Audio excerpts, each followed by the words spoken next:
Olá! A nossa Amazônia e o nosso Pantanal estão em chamas. Hoje eu quero conversar com vocês sobre os fundamentos de um sistema econômico que infelizmente é pouquíssimo amigável à natureza. Para começar, eu quero colocar para vocês algo muito simples. Pare para pensar o que é tudo que você tem à sua volta, absolutamente tudo.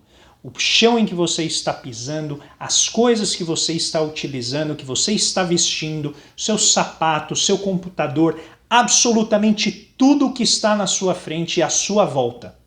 E você vai ver que isso tudo veio da natureza.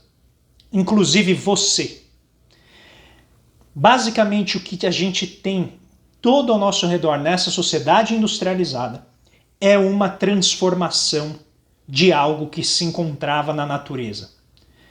Pode parecer trivial isso que eu estou dizendo para vocês, mas pare para pensar o que significa a quantidade de areia, de terra, de ferro que foi extraída de alguma parte do planeta e colocada ali onde você está para que você possa chamar isso de lar.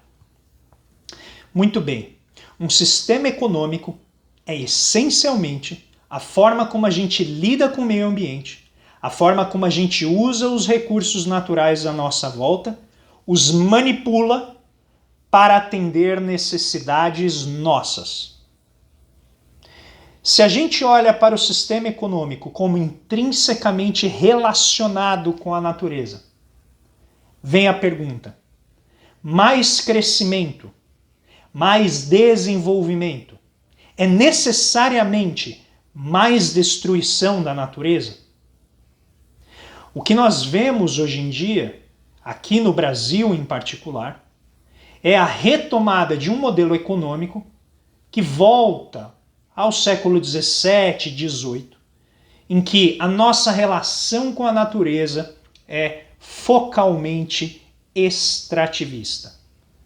Então o pleito de usar a Amazônia para o garimpo, de usar a Amazônia para expandir a pecuária, essa ideia, esse modelo já foi o nosso sustento há muito tempo e ajudou a nossa sociedade a avançar no momento em que ela precisava. Essa fase já passou. Então hoje a gente tem que parar para pensar o seguinte: toda vez que eu mexo num centímetro quadrado de Amazônia, seja para fazer pasto, seja para avançar alguma plantação, eu estou literalmente destruindo um pedaço de um ecossistema natural, original, que está aqui há milhões de anos. Isso significa, gente, que o modelo econômico que a gente está falando agora, esse retorno ao passado, está literalmente colocando as nossas florestas em chamas. Por que isso é importante? E é aqui algo que para mim é essencial na reflexão que eu e o Paulo Gala fizemos no nosso livro Brasil, uma economia que não aprende. Quando a gente fala de indústria, a gente não está falando de grandes plantas fabris como a gente está acostumado a pensar em indústria. Não se trata disso. A gente está falando de atividades sofisticadas, atividades que têm um toque fino de conhecimento, atividades que envolvem muita informação. Tudo aquilo que envolve muita informação, em geral, leva a uma maior organização de qualquer sistema, de qualquer sociedade. Uma sociedade mal informada, uma sociedade que não lida bem com as suas informações e que não produz conhecimento para extrair informações melhores, ela se desorganiza com facilidade. Ora, o que é a chama? O que é o calor? Senão uma exaustão de um sistema que não consegue pegar essa energia e direcioná-la para algo que seja mais produtivo. Em essência, tudo aquilo que produz calor é final de processo, é rejeito, é o resultado. Quando você acende uma luz, você acende lá um interruptor. Se a sua lâmpada está esquentando demais, é porque ela não está convertendo aquele impulso elétrico em luminosidade. Ela está transformando parte daquela energia elétrica em calor. E para que serve o calor? Para nada. Indo ainda mais fundo nessa análise. O que é o grau de calor, senão a agitação das moléculas? Quanto maior o nível, maior a temperatura, mais as moléculas se agitam e elas vão saindo do estado sólido e passando para o estado líquido até chegar no estado gasoso, em que é muito difícil de você dominar, comandar, organizar aquelas moléculas, elas ficam difusas. Pois bem, todo este processo de reflexão sobre desenvolvimento, a derrubada das florestas, a queimada dessas florestas, tem a ver com o aumento de temperatura do planeta. Se ele é causado pelo homem ou se ele é causado por um fluxo natural da própria natureza, é indisputável que nós temos alguma responsabilidade, por mínima que seja. Nós temos alguma responsabilidade pelo que está acontecendo. E ainda que os cientistas não tenham um consenso sobre isso, fica a pergunta, a gente vai esperar os cientistas terem consenso para a gente então falar, olha, agora chegamos à compreensão, 100% dos cientistas confiam nos dados, podemos então parar de derrubar a Amazônia, porque olha, realmente isso aí vai dar um problema. Quando isso acontecer, já vai ser tarde demais. Há medidas preventivas que você pode apenas usar um cálculo de risco. Você não precisa ter evidências, né, muito sólidas de que algo muito grave vai acontecer. Então, em geral, o argumento é o seguinte. Não vamos proteger o meio ambiente, por quê? Porque o hemisfério norte já derrubou as florestas deles e agora eles querem que a gente proteja as nossas para nós não aumentarmos a produtividade do nosso agronegócio, para nós não concorrermos em pé de igualdade nos mercados produtores de grãos. Primeiro ponto é, a gente quer concorrer com eles nesses mercados? Será que é isso que a gente deve fazer? Será que a gente já não faz o suficiente nesses setores? Ou será que isso abre uma possibilidade para a gente? Qual é essa possibilidade? De a gente finalmente embarcar no futuro. O futuro que sempre colocaram para o nosso país. Qual é esse futuro? É a Amazônia. O nosso futuro é o Pantanal. Por quê? Esses dois grandes complexos de biodiversidade podem nos oferecer uma saída para que a gente consiga a economia que a gente quer, que é a economia que aprende. E a economia que aprende é a economia que vai produzir novos mercados. Mariana Mazzucato, uma grande economista que vem ganhando muita projeção, vou deixar alguns links para vocês aqui no vídeo, ela vem falando de maneira repetitiva. Nós precisamos usar o Estado e o setor privado cooperativamente em missões de desenvolvimento. Não é essa ideia, não, dá dinheiro para o empresário para fazer o empresário produzir. Não.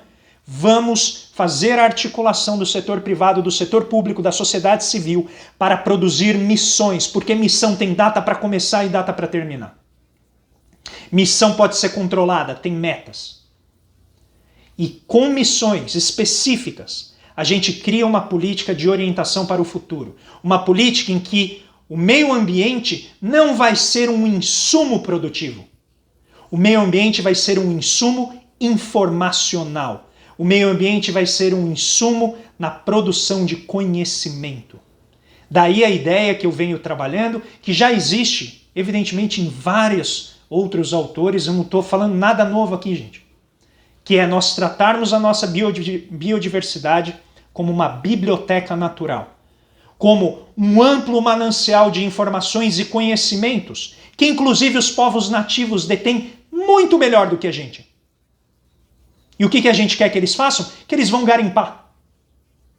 Ora, para pensar, por que não pegar o conhecimento milenar que esses povos têm, para a gente aprender com a nossa floresta, para que a gente possa usar a nossa floresta para dar bons empregos para quem estuda, para dar bons empregos para quem quiser ser cientista, para quem quiser trabalhar na próxima grande inovação farmacêutica, para a próxima grande inovação cosmética, seja lá o que for o que a nossa Amazônia consegue nos oferecer como conhecimento. A cada hectare que a gente derruba para fazer pasto, a gente está mandando embora seções inteiras da nossa biblioteca. E essa é a maior biblioteca natural do planeta. Nós temos muitas informações. Nós temos ali um complexo enorme de vírus, de bactérias, de protozoários que podem nos ajudar a compreender o que está por vir nas próximas pandemias. O que está por vir em termos de conhecimento de vacinas, de antídotos, aquilo que pode nos ajudar a produzir algo muito mais elevado, algo que não gera calor, algo que não gera destruição. Eu vou deixar aqui para vocês o link da reportagem que o grande Fausto Oliveira fez no canal Revolução Industrial Brasileira, tratando exatamente dessa questão. Meio ambiente e industrialização não são opostos. Eles vão de mãos dadas. Pelo simples motivo de que industrialização não é grande chão de fábrica. Essa é certamente uma das manifestações, mas industrialização é a gente dividir tarefas entre nós de maneira cada vez mais sofisticada, para que cada um possa contribuir um pedacinho com o todo, que ele é tão sofisticado que ele é feito de minúsculas partes que interagem entre si e formam bens muito ricos de conhecimento. E bens ricos de conhecimento não produzem muito dejeto e não produzem calor. Pare para pensar na principal função que não pode faltar dentro de uma usina nuclear. É essencialmente o resfriamento. Porque mexer com o núcleo do átomo, você pegar toda aquela energia que mantém aquela matéria presa num nível subatômico, ou seja, muito fechadinho, quando você libera essa energia, ela tem tudo para gerar calor. Então você precisa resfriar. Porque se você não resfriar, a temperatura daquilo sobe e a chance de ter uma explosão é muito elevada. Então vamos diminuir o calor do nosso sistema produtivo. O que este governo está fazendo é aumentar a temperatura da sociedade em várias dimensões. E quando a gente aumenta a temperatura da sociedade, o resultado nunca é bom. É isso que nós damos o nome de desorganização. Não é só quando você não respeita as leis, é quando ninguém mais consegue respeitar as leis, porque ninguém sabe quais são as leis, porque cada um faz aquilo que quer. Então, do ponto de vista econômico, o que eu quero colocar para vocês nesse vídeo é apenas essa reflexão. A indústria é a saída para o Brasil finalmente abandonar este posto em que nós oferecemos aos nossos trabalhadores empregos de baixíssima qualidade. Nós oferecemos a toda a nossa população meramente a possibilidade de ter uma transferência de renda. Eu não sou contra você ter um programa de renda básica, ao contrário, acho que é imediatamente necessário. A questão é, até quando esse programa vai ser viável? Até quando a gente vai ter que manter as pessoas dependendo de dinheiro do governo? A gente precisa criar um sistema econômico em que o filho hoje da diarista tenha a chance de se tornar um engenheiro do ITA. Em que o filho da pessoa que faz faxina nas diferentes casas de outras famílias não tenha como meta se tornar um motorista da Uber. Nada contra, mas que ele possa fazer algo que efetivamente produz conhecimento. E com isso, a gente vai conseguir ter uma saída para o futuro. Porque, infelizmente, o que este governo tem feito com a gente é oferecer para a gente apenas uma saída. E essa saída é o passado. E eu acho que é inaceitável que a sociedade se mantenha calada. Por isso, a gente vai colocar aqui sempre discussões para vocês, para a gente refletir quais são as possíveis missões, as missões que nós podemos organizar para o nosso país, para que a gente tenha um sistema econômico que seja mais amigável ao meio ambiente, que o utilize de maneira a consultar e não a usá-lo de maneira extrativa. Pense na biblioteca. A biblioteca é uma maneira muito rica de a gente entender o nosso meio ambiente. E com isso, o nosso sistema econômico não vai criar calor, ele vai criar luz. E é isso que a gente está precisando exatamente nesse momento. Um grande abraço, gente.